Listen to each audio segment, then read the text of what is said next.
नमस्कार, स्वागत है आपका न्यूज 18 पंजाब हरियाणा हिमाचल में। मैं हूं आपके साथ कुसुम रावत। बुलेटिन का आगाज हिमाचल से आ रही एक बड़ी खबर के साथ करेंगे। सीएम जयराम ठाकुर के चॉपर की इमरजेंसी लैंडिंग की गई है। खराब मौसम के चलते बिलासपुर के लहनू में लैंडिंग किया गया है चॉपर। स्वास्थ्य मंत्री राजीव सैजल भी इस वक्त उनके साथ मौजूद थे। सड़क मार्ग के जरिए शिमला पहुंचे हैं सीएम जयराम ठाकुर। कांगड़ा दौरे से लौट रहे थे और इसी दौरान इमरजेंसी लैंडिंग की है चॉपर की। खराब मौसम के चलते बिलासपुर के लहनू में लैंडिंग हुई है चॉपर की। तो बड़ी खबर आपको हिमाचल से दिखा रहे हैं। सीएम जयराम ठाकुर के चॉपर की इमरजेंसी लैंडिंग की गई है। खराब मौसम इसकी वजह बना है। लहनू में इसको लैंड किया गया है। इस दौरान उनके साथ स्वास्थ्य मंत्री राजीव सैजल भी मौजूद थे और इसके बाद उन्हें सड़क मार्ग के जरिए शिमला पहुंचाया गया।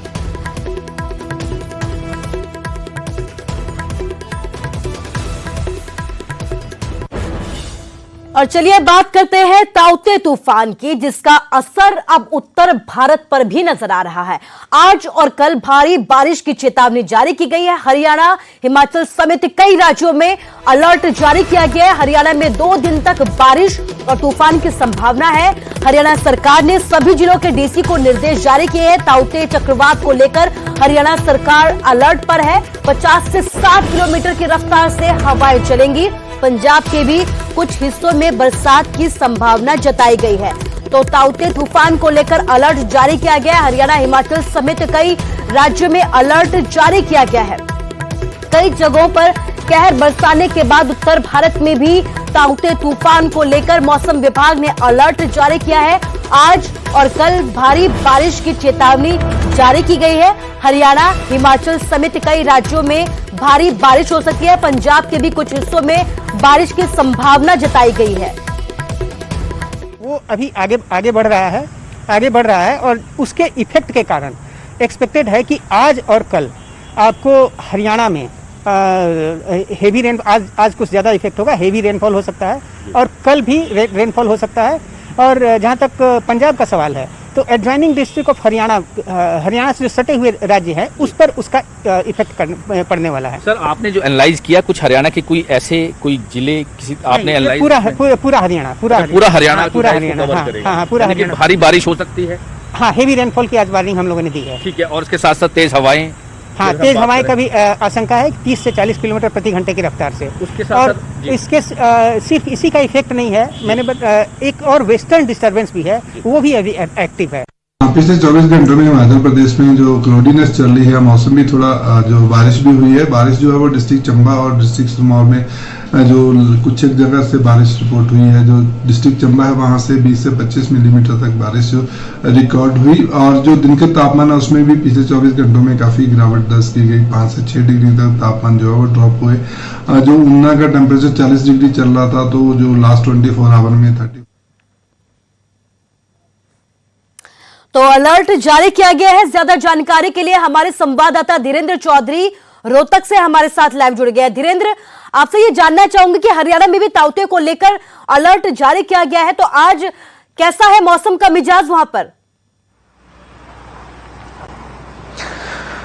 देखिए, आज तो मौसम साफ है, लेकिन लुका छिपी हो रही है। कभी धूप निकल जाती है तो कभी बादल छा जाते हैं। अगर कल की बात करें तो कल पूरा दिन बारिश होती रही और बूंदाबांदी का असर ये हुआ कि जो दिन का तापमान था वो 21 डिग्री सेल्सियस तक पहुंच गया, जो आमतौर पर सर्दियों में होता है। तो कल काफी ठंड भी थी और आज सुबह से कभी सूरज निकल जाता है, कभी छिप जाता है और कुछ हवा भी चल रही है। हालांकि मौसम विभाग की तरफ से अलर्ट जारी किया गया है कि जो आपदा प्रबंधन विभाग है वो अपनी तैयारियां पूरी करके रखे। अगर किसी तरह से तेज हवाएं या आंधी आती है तो उसकी वजह से अगर कुछ नुकसान होता है तो उसको समय रहते कंट्रोल किया जा सके। खासतौर से बिजली के खंभे गिरने की संभावना बढ़ जाती है। जब तेज आंधी आती है तो पेड़ भी गिरते हैं, बिजली के खंभे भी गिरते हैं, तो उससे शॉर्ट सर्किट होने का भय होता है। इसलिए जिला प्रशासन ने सभी आपदा प्रबंधन अधिकारियों को अलर्ट पे रखा है और आज भी बारिश की संभावना जताई गई है। लेकिन सुबह से जिस तरह से मौसम साफ नजर आ रहा है उससे ऐसा नहीं लगता कि कल जैसे हालात बनेंगे, क्योंकि कल पूरा दिन हरियाणा के लगभग लगभग तमाम जिलों में दिन भर बारिश होती रही, लेकिन आज ऐसा नहीं लग रहा। लेकिन फिर भी जो चेतावनी है मौसम विभाग की, अलर्ट पर रहने की है। तो देखा जाएगा कि आज पूरा दिन जो ताउते चक्रवात है, इसका हरियाणा और हिमाचल में क्या असर रहेगा, क्योंकि जो तटीय राज्य थे, चाहे गुजरात की बात हो, गोवा की बात हो, महाराष्ट्र की बात हो, या फिर कुछ राजस्थान का हिस्सा उदयपुर संभाग की बात हो, वहां पर काफी नुकसान हुआ था। लेकिन इस क्षेत्र में नुकसान की संभावना नहीं है, लेकिन तेज आंधी और बारिश की संभावना से इनकार नहीं किया जा सकता। कुसुम जी धीरेन्द्र, आप बने रहिए हमारे साथ। शिमला से हमारे संवाददाता रणवीर भी हमारे साथ जुड़ गया है। रणवीर, हिमाचल को लेकर भी अलर्ट जारी किया है, तो आज के अगर मौसम की मिजाज की अगर बात करें तो कैसा मौसम का मिजाज और कैसी तैयारी प्रशासन की तरफ से? जी हाँ, देखिए हिमाचल में जो है जिस तरह का अलर्ट जारी किया गया है उसमें 2-4 जिलों का ही जिक्र मौसम विज्ञान केंद्र ने किया है। खासकर जो उत्तराखंड के साथ लगते हुए जिले हैं वहां पर बारिश की संभावना जो है ज्यादा जताई गई है। कुछ एक स्थान उतना ज्यादा अलर्ट नहीं है। हालांकि आज के लिए ऑरेंज अलर्ट जो है मौसम विज्ञान केंद्र की तरफ से जारी किया गया है। राजधानी शिमला की बात करें या अन्य इलाकों की बात करें, पिछले कल जो है छुटपुट स्थानों पर बारिश हुई है। देर रात को जो है हल्की बारिश हुई है। अभी भी बूंदाबांदी जो है चल रही है और पूरे हिमाचल में अलर्ट है कि आज का दिन जो है बारिश हो सकती है। खासकर सिरमौर, सोलन, शिमला, किन्नौर के जिलों के लिए ये अलर्ट ज्यादा है कि इन क्षेत्रों में जो है ताउते का प्रभाव देखा जा सकता है। इस तरह का कोई बड़ा अलर्ट मौसम विज्ञान केंद्र ने नहीं दिया है कि नुकसान किस तरह का होगा, लेकिन हाँ इतना जरूर है कि इसका पूरा असर ये बताया गया है ये 22 मई तक हिमाचल में एक्टिव रहेगा और 23 मई से मौसम साफ रहेगा। और मौसम विज्ञान केंद्र का ये भी कहना है कि जैसा आप देख सकते हैं कि जैकेट में हम लोग हैं, शिमला जैसी जगह पर जो है ठंड एकदम से बढ़ जाती है, मौसम खराब होता है तो आसमान में बादल छाए हुए हैं, हल्की फुल्की जो है बूंदाबांदी हो रही है।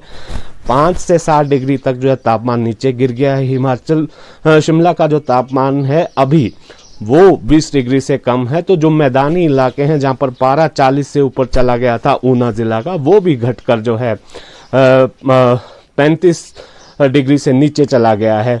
तो यहाँ पर अलर्ट जो है जारी किया गया है, येलो अलर्ट है, लेकिन ज्यादा बड़े नुकसान की बात जो है मौसम विज्ञान केंद्र ने नहीं कही है। लेकिन इतना जरूर कहा है कि आज के दिन जो है कुछ एक स्थानों पर भारी बारिश हो सकती है और कुछ जगहों पर जो है ओलावृष्टि की भी संभावना मौसम विज्ञान केंद्र ने जताई है। कुसुम जी रणवीर, तमाम जानकारी के लिए आपका शुक्रिया कहना चाहूंगी। धीरेन्द्र भी हमारे साथ जुड़े हुए थे रोहतक हरियाणा से, धीरेन्द्र को भी शुक्रिया कहेंगे।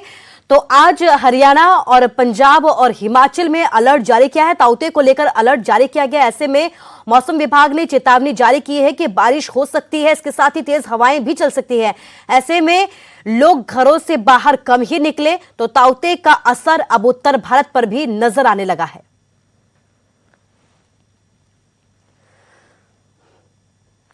और चलिए बात कोरोना की करते हैं। हरियाणा में कम नहीं हुए कोरोना के केस, थोड़ा आंकड़ों में कमी जरूर नजर आई है, लेकिन जो मौत के आंकड़े हैं वो लगातार बढ़ते गए हैं। 6,818 नए केस सामने आए हैं, लेकिन बड़ी बात देखिए 153 लोगों की मौत हो गई है। करनाल में सबसे ज्यादा 22 मरीजों ने दम तोड़ दिया है। गुरुग्राम की अगर बात करें तो 1,161 नए केस सामने आए हैं, 15 मरीजों की मौत हो गई। हिसार में 565 नए केस दर्ज किए गए हैं, 14 मरीजों की यहां पर मौत हो गई है। पिछले 24 घंटे में 11,861 मरीज ठीक भी हुए हैं। तो आप देख सकते हैं कि बड़ी ही तेजी के साथ लोग कोरोना को मात भी दे रहे हैं। जो केस थे कोरोना के वो कम भी होते हुए नजर आ रहे हैं, लेकिन मौत का जो आंकड़ा है वो फिलहाल कम होता हुआ नजर नहीं आ रहा है। 24 घंटे में 153 लोगों की मौत हो गई है। बड़ी बात यह भी है कि 6,818 नए केस सामने, इसके साथ ही 24 घंटे में ही 11,821 मरीज ठीक भी हुए हैं।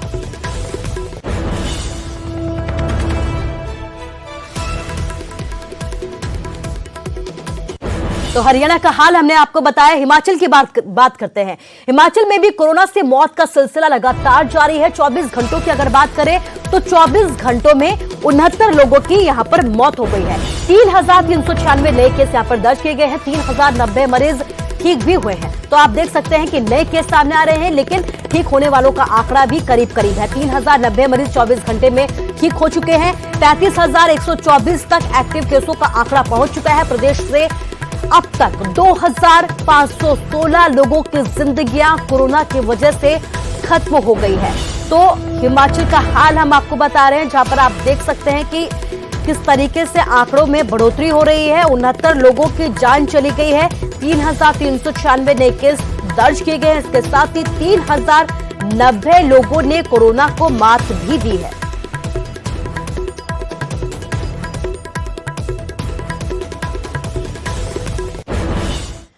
और बात हिसार की करते हैं। हिसार में पुलिस और ग्रामीण आमने सामने हो गए। गांव डाटा में किसानों ने पुलिस का फ्लैग मार्च रोक दिया। ग्रामीणों ने फ्लैग मार्च को गांव में घुसने से रोक दिया।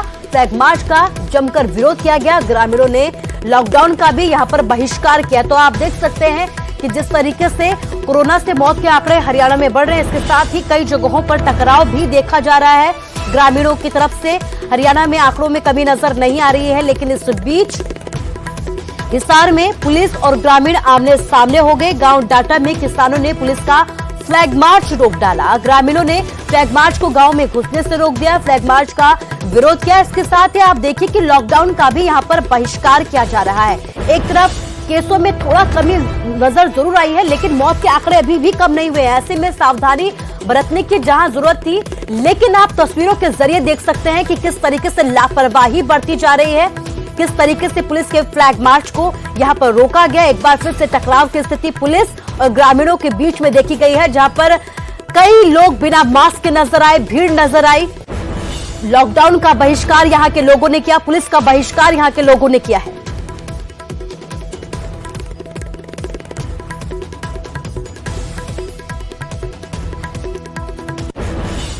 तो तस्वीरें वाकई में हैरान करने वाली है। चलिए आगे बढ़ते हैं। शहरों के साथ साथ गांव में भी कोरोना का कहर बढ़ता जा रहा है। जिन के 70 गांव तो ऐसे हैं जहां पर 20 से ज्यादा कोरोना के केस हैं।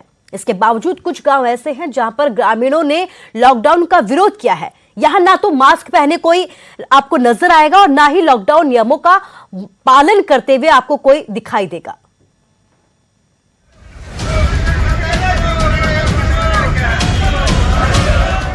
लॉकडाउन से ही कोरोना काफी हद तक कंट्रोल में आया है। हालांकि शहरों के साथ साथ अब इस वायरस का कहर ग्रामीण इलाकों में भी देखने को मिल रहा है। लेकिन झील के इस गांव में न कोरोना का कोई खौफ है और न ही लॉकडाउन का कोई असर। लॉकडाउन के विरोध में ग्रामीणों ने हिसार चंडीगढ़ रोड पर दनौदा गांव के पास जाम लगा दिया।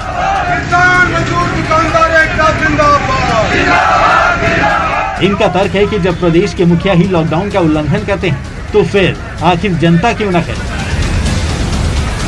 आज दनौदा गांव ने ऐतिहासिक फैसला लिया है और हम जिस प्रकार मनोहर लाल खट्टर लॉकडाउन का पालन नहीं करता, इसी प्रकार हम भी लॉकडाउन का विरोध करेंगे, क्योंकि हमें लड़कर मरने में विश्वास है, भूखे मरने में विश्वास नहीं है। और आज किसान मजदूर छोटे दुकानदारों ने सभी ने मिलकर ये कहा कि हम लॉकडाउन का पालन नहीं करेंगे, ना मास्क लगाएंगे और सभी दुकानें खोलेंगे और जिस प्रकार हम पहले गाँव में रहते थे इसी प्रकार रहेंगे। मौके पे पुलिस प्रशासन जो SHO साहब आए थे, क्या कुछ आश्वासन दिया, क्या कुछ कहा? उन्होंने कहा कि गाइडलाइन के हिसाब से आपने चलना पड़ेगा, पर हमने उसका खुलकर विरोध किया और कहा कि हम गाइडलाइन नहीं मानेंगे। जब हमारा मुख्यमंत्री ने माना, तो प्रदेश का मुखिया है, हम क्यों माने। कोरोना खतरे के बावजूद ग्रामीणों ने मास्क नहीं लगाने का फैसला लिया, साथ ही दुकानों को भी खोलने की बात कही। वही कोविड नोडल अधिकारी पंचायत के इस फैसले को बेहद घातक बता रहे हैं। वो इसलिए कि जींद में 70 गांव ऐसे हैं जहां 20 से ज्यादा कोरोना केस हैं और ऐसे में कोविड नियमों की अनदेखी लोगों की जान पर भारी पड़ सकती है। देखिए, ये एक विरोध करने का एक तरीका हो सकता है, लेकिन ये घातक तरीका है।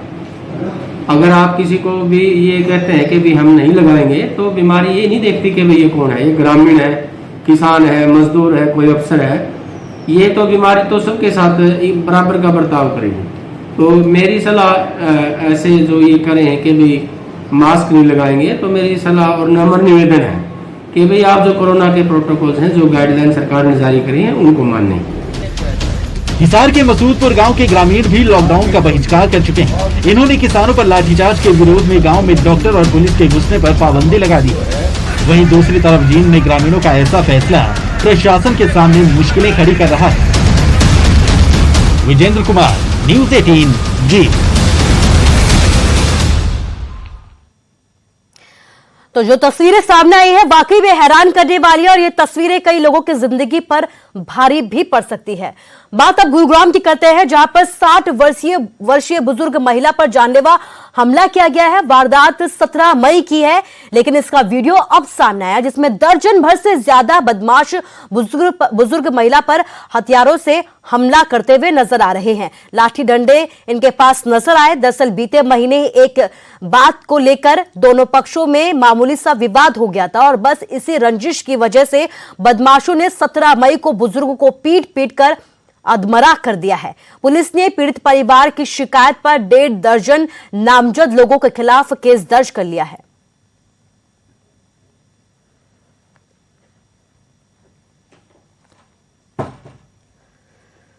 कुंडली बॉर्डर पर 2 आंदोलनकारी किसानों की अचानक से मौत हो गई। दोनों में से एक किसान की कोरोना रिपोर्ट पॉजिटिव आने के बाद बाकी किसानों पर भी खतरा बढ़ गया है।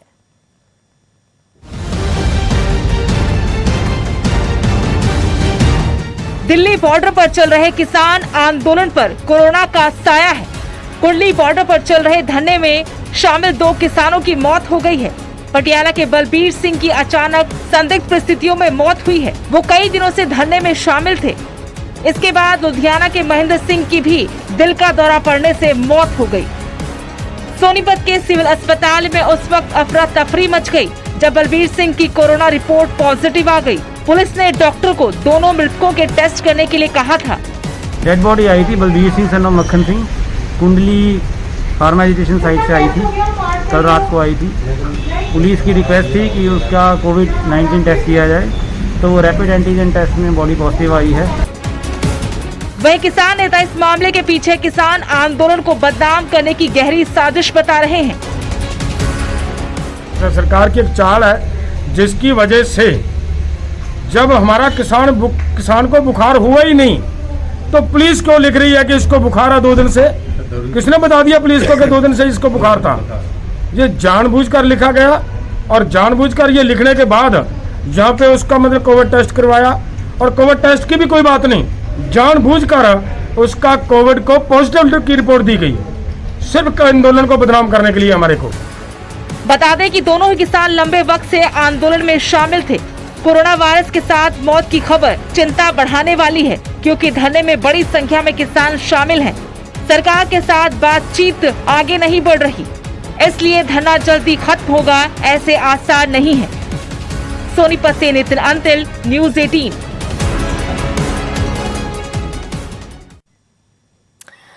हरियाणा में ब्लैक फंगस तेजी के साथ अपने पैर पसार रहा है। साइबर सिटी गुरुग्राम में ब्लैक फंगस के 70 से ज्यादा मामले अब तक सामने आ चुके हैं। पिछले 1 हफ्ते में दर्जनों मामले दर्ज किए गए हैं। सिर्फ गुरुग्राम ही नहीं बल्कि सिरसा और भिवानी समेत कई जिलों में ब्लैक फंगस की दस्तक से अब हड़कंप मच गया है।